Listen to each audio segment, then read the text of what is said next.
So with the firearms update, survivor missions were added into the game, and today I'm going to show you how to complete 3 of them completely solo. That's going to be Priceless, Fairy Tale Endings, and Toxic Work Environment. So one quick thing before we get into it, you will have to have J unlocked, and you do this through the Lost Armory quest. Now I do have a video linked in the description if you're curious on how to get that. The main requirement is to have the Orders mission completed, which doesn't happen until after you're in the central loop. Once you have that completed, you should get contacted by J to actually go through the quest itself.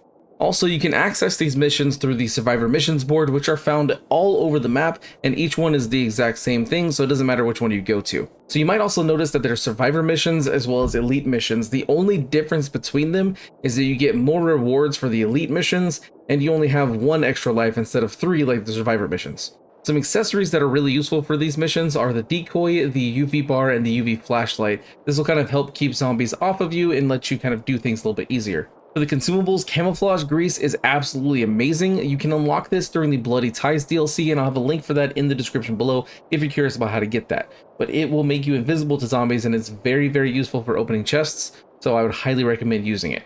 And also bringing around RGent and toughness boosters to help keep away some damage as well. For weapons, it doesn't really matter what you use, just bring whatever your favorite thing is. However, I would highly recommend bringing a bow with some shock arrows for certain moments that you'll see later in the video, and even possibly the Scorpio if you've unlocked it and you can use it, because it will help tremendously in clearing out some enemies before you get to the areas you need to be in. So now let's jump into Priceless, and I can show you how to beat this one solo. So when you get over to the first marker, there's generally just 2 zombies on the roof. Sometimes there's a spitter over in this corner right here, and occasionally there's another one over here as well. But that's usually all you'll see on the roof. There will be 3 possible locations to find a chest on the roof.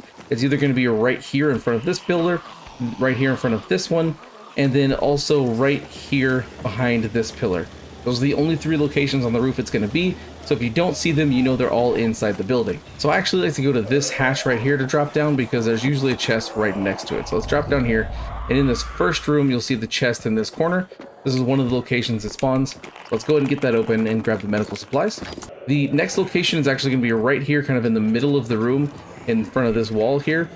That's usually a spot that only happens if the ones on top of the roof don't show up. Next, almost always, is inside this little bathroom. There's the one we just opened. This bathroom right here. You can see it in here. The one downside to this one, even if you're using camouflage grease, you'll most likely have a ton of zombies pop in here with you, and it's hard to get out just like this, so you'll have to swing at them anyway. And lastly, if you go to this room with a broken table, you can see a chest here. This one also kind of is a random. It just depends on if there's no chests above or not. So next, at the location for recovering the lost valuables, you'll come over here, and most of the time you'll see it when you get over here, but there will be a chest up here. It didn't spawn this time, which means they're all going to be on the ground. Now, sometimes some spitters will be in this area. I've seen them on the scaffolding here. Usually, if there's spitters, you'll see one there. You'll see one on the ground. And then also, let me put some camouflage back on, but there will be one right here as well. If you don't see any spitters, then you don't have to worry about it at all. Now, where these chests are located, there's only 4 locations that I've seen it. So there's this one here. Let's go ahead and this up. And then there's another 2 up here as well. Possibly. So the other location is actually right here, so both sides of the dumpster. Really easy to find. The third one is going to be over here by these bike racks as soon as I get over there. You can get easily swarmed by zombies up here if you're not careful.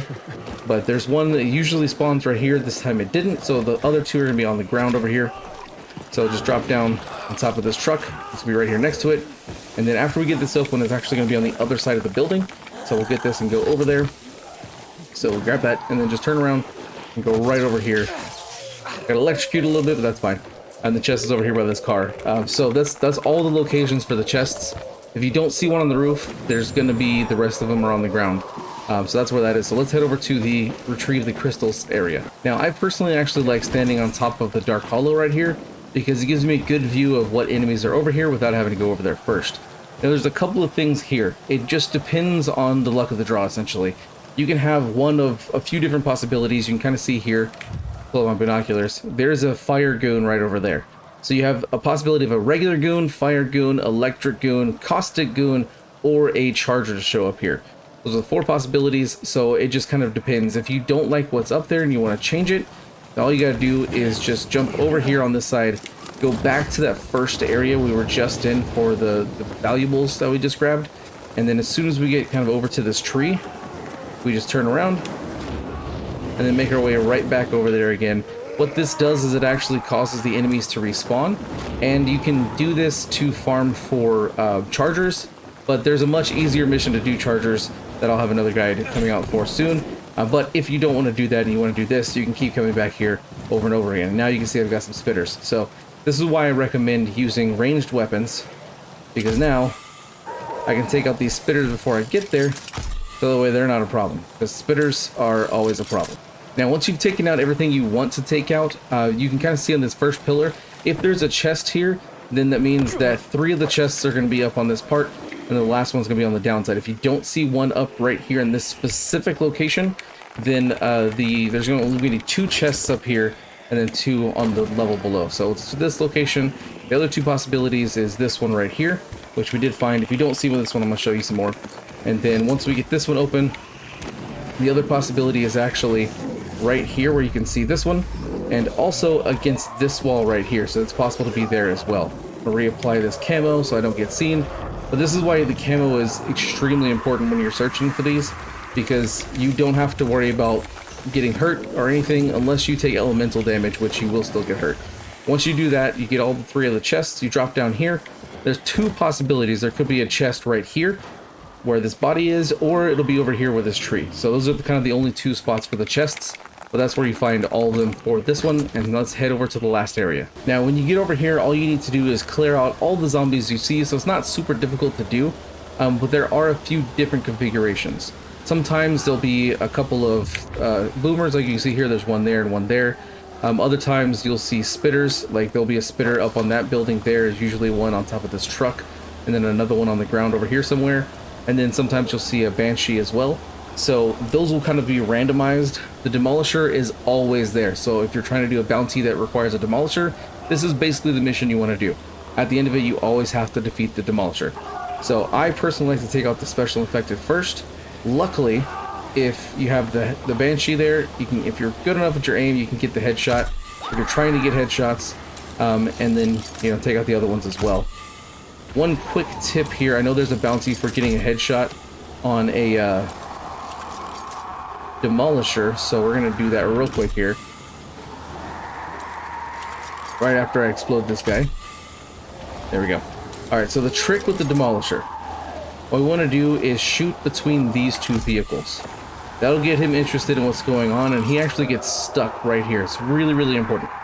So let's do that. Let's kind of clear some of these zombies out. He'll come over here and investigate after I shoot him once. Then we'll shoot over here again. And you'll see he'll get stuck right here between these cars. So it makes it really easy if you're trying to get the headshot. You might have to keep shooting him to keep him distracted and looking over this way. But you just got to aim carefully and get him in the head. I don't have the bounty active, so you won't see it, but that is one way to do it. Also, you can use this to kind of snipe him a little bit, so you don't have to worry about him from down below. So that's kind of different ways, but basically from here, all you got to do is just defeat all the zombies. It's not super difficult. Just avoid the demolisher or take him out before you get down here, and that's all you got to do for Priceless. Next up, we're going to do fairy tale endings, and this is where the shock arrows and the decoys and UV bars and UV flashlight really come in handy, so I highly recommend equipping them before jumping into this mission. So when you get to this first section, every single time I've played, there's always been one constant. There is 1 to 2 boomers and always 1 spitter. The spitter's always on top of this roof. One thing, if you're trying to shoot them, if you can see their health bar, you can hit them. If you do not see their health bar when you're over them, then you can't hit them, they're too far away. So I always take the spitter out first and then look for the boomer, which is right there. Let's get him. And then sometimes there's a second one over here around the corner. If there's not, then all you gotta do is just go up and start wailing away on them and just clear out all these zombies. And sometimes you'll even get a T-posing pedestrian just kind of standing there. That happens, apparently. So when you go to the bridge and you're at the part where you have to get the first group supplies, then you'll notice that there are some spitters up here. There's almost always 3. There's one right here, one up there on top of that car over there, and then one right here. So again, I can see their health bar, so I can take them out. And then let's grab this guy right here, get him out. And the last one, he's a bit too far, so it won't actually shoot. So I'll show you real quick. Nothing happened because he's too far away. So let me get a little bit closer. And then as soon as I can see his health bar, which should be right here. There we go. Take him out. Now I don't have to worry about that. Now it's just regular zombies. You can do one of 2 things. You can either go fight them all, or if you have your camouflage grease, you can use that as well. It's completely up to you. I'll go ahead and clear out these zombies first though. Now, in terms of the crates, they can be in several different spots, so I'll show you the places that they could possibly be. Sometimes there's one right here. Another times there's one down here on the ground over here. Then we've got these two spots right here, which I'll open in a minute. And then this one in front of the truck. There can be one right here where this one is, and also over here. So those are all the locations that for the chests. So like I said, you can use your camouflage grease to open them, or defeat all the zombies and then open them yourself. Now for the second group supplies, when you get over here, you can see they're all kind of down there. There's another thing that's always constant. You will always have two spitters, one right here on this ledge, and then one over here on top of the container. You can kind of see him right there where my middle of the screen is. Take him out. I've never seen any other spitters than that, just those two. So you shouldn't have any more, but those are always there. Now over here, there could be a goon I've seen sometimes, but most of the time it's just a couple of boomers. So there's this one way over here. Take him down. And then there should be a second boomer that comes out over here. Sometimes there's not, but usually there's a second one. Now, I went ahead and cleared all the rest of the zombies, so just to show you some of the locations, obviously there's this one right here. I occasionally have seen one kind of appear in this area, but for the most part it won't do that. But there's that location there. Sometimes there'll be one kind of right here as well. And then you've got this little side right here where this one is. There's usually another one over here by this body over here in this corner. There's this one right here, that one over there, and then there can be another one right here. So these are kind of all the different locations that you can get for the chests. So let's open these and I'll show you what to do in the last area. Now when you get to the final area and you put the food in the boxes, the next thing you need to do is start the generator. Before you do that, let's go to the inventory, let's check and make sure you got everything you need. So first, check your arrows and make sure you've got enough. For shock arrows, I currently only have 60, which is a full thing, which is perfectly fine. Sometimes you may need more than that, but it just kind of depends on how good of a shot you are. If you miss a bunch, then that's not great. And then, you know, obviously make sure you've got your RGent booster and toughness booster, as that'll help you take less damage. Then your decoys and UV bars, make sure you have those, and your UV flashlight just in case, and have all of that equipped ready to go. I highly recommend using the RGen booster and the toughness booster before starting the generator, so you don't have to worry about it. Get your UV bars equipped as well as your bow, and switch it over to the shock arrows, and then let's get it started. So let's turn it on, and there'll be 3 sets of volatiles that show up as soon as you do this, and they can get kind of ridiculous. So let's throw a UV bar down right here at the generator.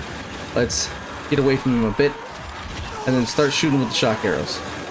These will become your best friend. So keep the shock arrows going to keep them away, but also you want to throw the decoys way in the back, because by keeping the decoys in the back, you'll actually prevent the regular zombies from getting up here, and you can just have to deal with the virals, which they will be more focused on you than the generator for the most part. And if you keep throwing UV bars and using your shock arrows, you shouldn't have to worry too much about them. Now, one thing I will say is that occasionally you'll get some spitter virals up here, which that will not be fun, and you will be taking a lot of damage if you're not careful, so definitely keep an eye on them for that. I threw that decoy in the absolute wrong spot. But just keep doing that, and just make sure you've got UV bars. They will be distracted by everything else, so you don't really have to worry about it. Another thing is you will have some boomers show up, and they will definitely cause a problem, so you want to try to take them out long before they get to you and to the generator. I kind of missed a couple times on that one, so that didn't go well for me, but just keep this up. You can see I'm not having too much difficulty here, just keeping the regular zombies at bay with these, and then using my shock arrows to take care of everything else really helps a lot, especially because they like to group up right here. So just keep an eye out for those boomers, and you should be good to go. I'm already at 50% or 48%, but there was another boomer right there that got taken out. Throw another decoy over there. Get a UV bar here to kind of keep them distracted a little bit. So our 54%, so far so good. Occasionally you might get it to where it breaks, or you die because, you know, something snuck up behind you or something. That does happen from time to time, but for the most part you should be fine. So again, just kind of keep tossing this stuff here. Makes it a lot easier to deal with things, especially if you can keep the regular zombies away, because they will just cause everything to be bad. So we're at 66% here. Everything's going great, not having too much trouble. If you have a weapon that has some shock on it, that's really good. Careful of the Banshee, because the Banshee can also cause some problems. So just keep an eye out for this kind of stuff. Throw this at there. They almost destroyed that because I wasn't paying attention. So always kind of try your best to pay attention to what's around the generator. Hopefully you can keep them away long enough. We're almost there. We're at 80%. Let's throw a couple of decoys out here. Get another UV bar. And this is all completely solo. This is on the normal difficulty. So it's just kind of a baseline difficulty. Now I'm almost out of shock arrows, but I'm at 87%. Tag decided to show up randomly. And let's get another UV bar out here. Let's get a couple of them. And that should help a little bit. I'm out of shock arrows, but that's okay. I can just start wailing away on these zombies. Because I'm keeping the other ones away. And that's what's important, is keeping the other ones away and not doing things like that. So just be careful not to accidentally equip your grappling hook, because then they can accidentally destroy the generator. So again, UV bars are super important. They'll keep them away from you long enough to get it started up again. And yeah, it's not too difficult when you go about this. Again, just kind of watch out for boomers and stuff like that. But as long as you keep using these kind of items, you won't have very much trouble at all. And just keep an eye on boomers, hags, banshees, and the viral spitters, because those can really upset you if you're not careful. Now, the last one I'm going to cover in this video is toxic work environment. This will have toxic damage all over the place, so you need to be really careful. I highly recommend bringing some kind of ranged weapon like the Scorpio or a bow, even with regular arrows, because that will help out tremendously by taking enemies out from a distance and not having to worry about getting into all the toxic stuff if you can help it. But let's jump into it and I'll go over it. So as soon as you spawn, the first set of enemies is right in front of you. There is always at least one spitter and then a boomer as well. So I see they're both right here. So let's take them out before we even get started with anything else, because they are going to cause the most problems if we don't. So taking them out, and then let's switch over to a melee weapon. Again, if you have some boosters like the RGent booster and the toughness booster, those can be really helpful to help take away some damage. But after you take away those two threats, really it's just about taking out the rest of the zombies. And they're just like fighting normal ones, so it's not that big of a deal. So I'll finish these off and head over to the next area. And before I actually head over to the next area, I forgot to mention, be careful of the chemicals in this area, because all over this entire mission there will be chemicals, so you need to be careful, because if you step in them, you will start to die.